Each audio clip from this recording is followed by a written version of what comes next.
Standard 10 10वीं कक्षा। नमस्ते छात्रों, आज हमें 10वीं कक्षा के लिए नया पाठ चलाने वाले हैं। नया पाठ में आज कहानी के तरफ देखने वाले हैं। शीर्षक होता है रक्षाबंधन। आतर होते हैं विश्वंभरनाथ शर्मा कौशिक। कथाकार विश्वंभरनाथ शर्मा कौशिक का जन्म अंबाला छावनी में 1891 में हुआ। आप जब 4 वर्ष के थे तब आपके दादाजी आपके कानपुर ले आए। आपने लगभग 300 कहानियाँ लिखी है। कथाकार विश्वंभरनाथ शर्मा कौशिक की गणना प्रेमचंद, जयशंकर प्रसाद, गुलेरी की समकक्ष की आती हैं। समस्त हिंदी कथा साहित्य में अकेले कौशिक जी है। ऐसे कथाकार हैं जो इस क्षेत्र में प्रेमचंद की अधिक निकट है। आधुनिक हिंदी कहानी के विकास में आपका महत्वपूर्ण स्थान है। वह आपका आधुनिक हिंदी कहानी के निर्माताओं के एक है।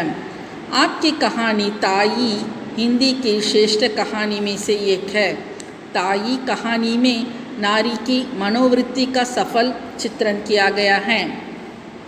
आपकी कहानियाँ उस समय की प्रसिद्ध पत्रिकाओं जैसे सरस्वती, माधुरी और सुधा इत्यादि की प्रकाशित होती थी।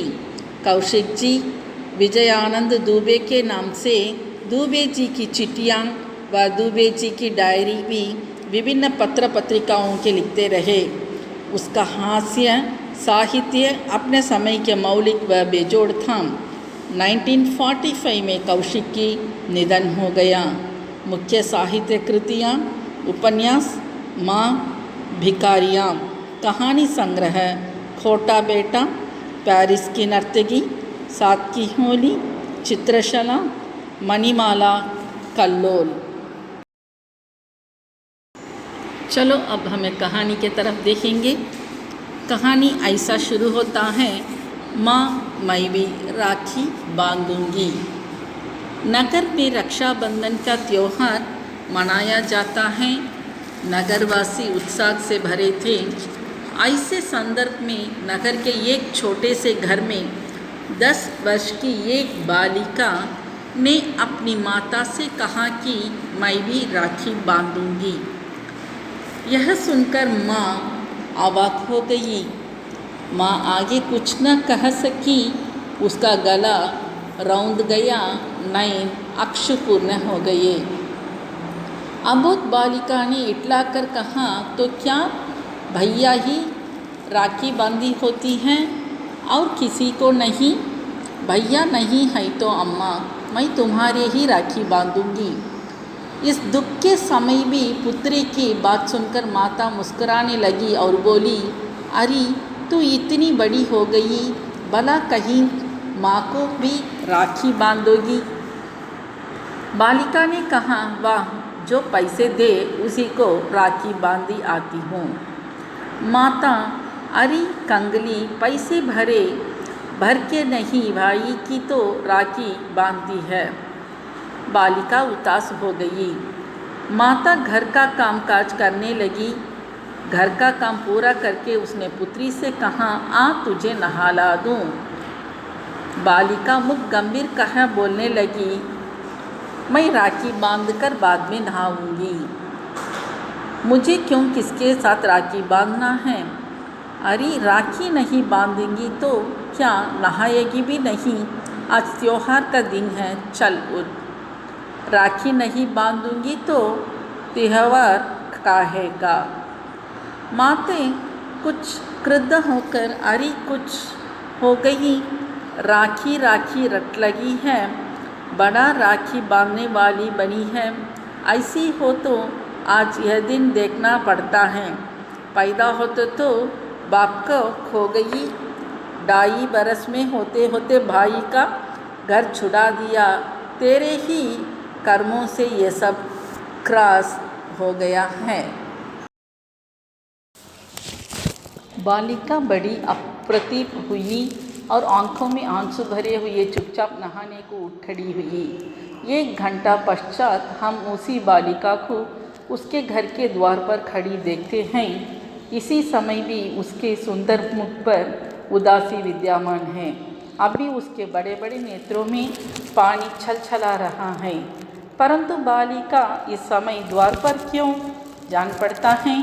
वह किसी कार्यवश खड़ी है, क्योंकि इसके द्वार के सामने से जब काड़ी निकलता है तब वह खड़ी उत्सुकता से उसकी ओर ताकने लगती है, मानो वह मुख से कुछ कहे बिना केवल इच्छा शक्ति ही से उस पुरुष का ध्यान अपनी ओर आकर्षित करने की चेष्टा कर रही थी।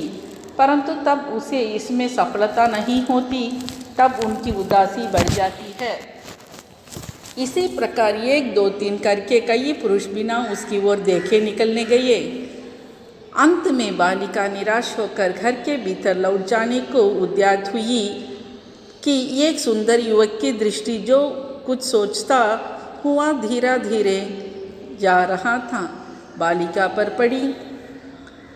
बालिका की आंखें युवक की आंखों से जा मिली। न जाने उस उदास तथा करुणापूर्ण नेत्रों में क्या जादू भरा था कि युवक टिटक कर खड़ा हो गया और बड़े ध्यान से पैर तक देखने लगा। ध्यान से देखने पर युवक को ज्ञान होता कि बालिका की आंखें अक्षुपूर्ण हैं। तब वह अधीर हो गया। निकट जाकर पूछा, बेटी क्यों रोती है? बालिका इसका कुछ उत्तर नहीं दे सकी, परंतु उसने अपना एक हाथ युवक की ओर बढ़ा दिया। युवक ने देखा बालिका के हाथ में एक लाल डोरा था। उसने पूछा, ये क्या है? बालिका ने आंखों नीचे करके उत्तर दिया रही। युवक समझ गया। उसने मुस्कुराकर अपना दाहिना हाथ आगे बढ़ा दिया। बालिका का मुख कमल खिल उठा। उसने बड़े चाव से युवक के हाथ में राखी बांध दी। राखी बंधवा चुकने पर युवक ने जेब में हाथ डाला और 2 रुपये निकालकर बालिका को देने लगा, परंतु बालिका ने उन्हें लेना स्वीकार न किया। बोली, नहीं, पैसे दो। वह युवक घनश्याम था। वह 7-8 साल पहले अपनी माँ और बहन को छोड़कर रुपये कमाने के लिए दक्षिण भारत गया था। खूब रुपये कमाकर अमीर बनकर लौटा और उसकी माता और बहन शहर छोड़कर चली गई थी। ये उसे नहीं पता था। जाकर वो ढूंढा था। युवक को इसका बड़ा दुख था। उसके माँ बहन को ढूंढा मगर वह मिली नहीं। घनश्याम की शादी की तैयारी। दूसरे दिन शाम को घनश्याम और अमरनाथ गाड़ी पर सवार होकर लड़की देखने चले। गाड़ी चक्कर खाती हुई दहियागंज की एक गली सामने जा खड़ी हुई। गाड़ी से उतरकर दोनों मित्र गली में घूमे। लगभग 100 कदम चलकर अमरनाथ एक छोटे की मकान के सामने खड़े हो गए और मकान का द्वार खटखटाया। घनश्याम बोले, मकान देखते से बड़े गरीब मान पड़ते हैं। अमरनाथ, हाँ बात तो ऐसी है, परंतु यदि लड़की तुम्हारी पसंद आ जाए तो ये सब सहन किया जा सकता है। इतने में द्वार खुला और दोनों भीतर गए। संध्या हो जाने के कारण मकान में अंधारा हो गया। अतएव वे लोग द्वार खोलने वाले को स्पष्ट न देख सके। एक दालन में पहुँचे पर ये दोनों चारपाइयों पर बिठा दिए गए और बिठाने वाली ने जो स्त्री थी, कहा, मैं ज़रा दिया जला लूँ? अमरनाथ, हाँ जला लो। स्त्री ने दीपक जलाया और पास ही एक दीवार पर उसे रखा दिया। फिर उनकी ओर मुख करके नीचे चटाई पर बैठ गई, परंतु ज्यों ही उसने घनश्याम पर दृष्टि डाली, एक हृदय भेदी हाँ उनकी मुख से निकलती और वह ज्ञान शून्य होकर गिर पड़ी। स्त्री की ओर कुछ अंधेरा था, इस कारण उन लोगों को उसका मुख स्पष्ट न दिखाई पड़ता था। घनश्याम उसे उठाने को उठे, परंतु ज्यों ही उसने उसका सिर उठाया और रोशनी उसके मुख पर पड़ी, त्यों ही घनश्याम के मुख से निकला, मेरी माता, और उठकर वे भूमि पर बैठ गए। अमरनाथ विस्मित हो काष्ठवत हो बैठे रहे। अंत को कुछ क्षण उपरांत बोले, उफ, इधर की महिमा की विचित्र है, जिसके लिए तुमने जाने कहाँ कहाँ ही ठोकरें खाई, वे अंत को इस प्रकार मिले। घनश्याम अपने को संभाल कर बोला, थोड़ी पानी मंगवाओ। अमरनाथ, किसे मंगाऊं? यहाँ तो कोई और दिखाई ना पड़ता है। परंतु वह लड़की तुम्हारी कहते अमरनाथ रुक गए। फिर उन्होंने पुकारा, बिटिया थोड़ा पानी दे जाओ, परंतु कोई उत्तर न मिला। अमरनाथ ने फिर पुकारा, बेटी तुम्हारी माँ अचेत हो गई, थोड़ा पानी दे जाओ। इस अचेत शब्द न जाने क्या बात था कि तुरंत ही घर की दूसरी ओर बर्तन खड़कने का शब्द हुआ। तत्पश्चात एक पूर्णावयस्क लड़की लोटा लिए आई। लड़की मुँह कुछ देखे टके हुए थी। अमरनाथ ने पानी लेकर घनश्याम की माता की आँखों तथा मुख धो दिया। थोड़ी देर में उसे होश आया।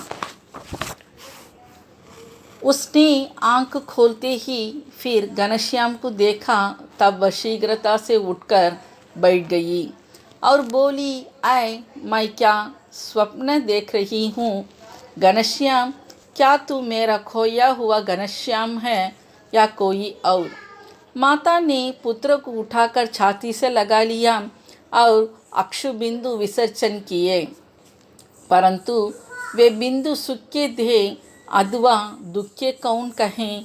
लड़की ने यह सब देख सुनकर अपना मुंह खोल दिया और भैया भैया कहती हुई घनश्याम में लिपट ली। घनश्याम ने देखा, लड़की कोई और नहीं वही बालिका है जिसने 5 वर्ष पूर्व उसके राखी बांधी थी और जिसकी याद प्राय उसने आया करती थी। श्रावण का महीना है और श्रावणी का महोत्सव। घनश्याम की कोठी खूब सजाई गई है। घनश्याम अपने कमरे में बैठे हुए एक पुस्तक पढ़ रहे हैं। इतने में एक दासी ने आकर कहा, बाबू भीतर चलो। घनश्याम भीतर गए। माता ने उन्हें एक आसन पर बिठाया और उनकी भगिनी सरस्वती ने उनके तिलक लगाकर राखी बांधी। घनश्याम ने 2 अशर्फियाँ उसके हाथ में रख दी और मुस्कुराए बोले, क्या पैसे भी देने होंगे? सरस्वती ने हंसकर कहा, नहीं भैया, ये अशर्फियाँ पैसे से अच्छे हैं, बहुत पैसे आवेंगे। अमरनाथ घनश्याम के साथ लड़की घर गए थे, पर मात्र दीपक जल रहा था। अमरनाथ और घनश्याम दोनों एक चारपाई पर बैठे। लड़की की माँ ने घनश्याम को देखते ही मूर्छा हो गई। घनश्याम ने उस स्त्री को ठीक से देखा तो आश्चर्यचकित रह गया। ये स्त्री उसकी माता थी। माँ मूर्छा खो गई, यह जानकर अंदर से लड़की पानी ले आई। स्त्री ने मूर्छा टूटी। माता और बेटा एक दूसरे को मिलकर खुश हुए। लड़की भैया भैया करके घनश्याम को लिपट ली। यह लड़की थी जिसने 5 साल पहले घनश्याम की राखी बांधी थी। अब उस साल लेकर रक्षाबंधन त्योहार आया, तब उस परिवार ने खुशियां में छा गई। भाई बहन का पवित्र रिश्ता इस कहानी में खूब चित्रित है। हम चाहते हैं कि ये लड़की उस युवक की बहन होगी तो अच्छा है, वही होता है, मगर ये विचित्र मोड़ के साथ कहानी समाप्त होती है। इसलिए कहानी हम पर भारी असर डालती है। क्या समझ में आता है छात्रों? कहानी बहुत अच्छे सुंदर ढंग से वर्णित किया गया है। रक्षाबंधन का महत्व इस कहानी में कहा गया है। भाई और बहन का नाता क्या होता है, इसे कहानीकार ने अच्छे से साबित किए हैं। रक्षाबंधन का माना क्या है, भाई बहन का अर्थ क्या होता है और उनका नाता क्या होता है, नाता निभाने के लिए क्या होना पड़ता है। कई साल पहले खोए गए घनश्याम फिर वापस आकर मिल गए अपने परिवार के साथ। अब धूमधाम से मनाया गया उनके घर में राखी। कैसे है कहानी छात्रों, समझ में आता है ना? धन्यवाद।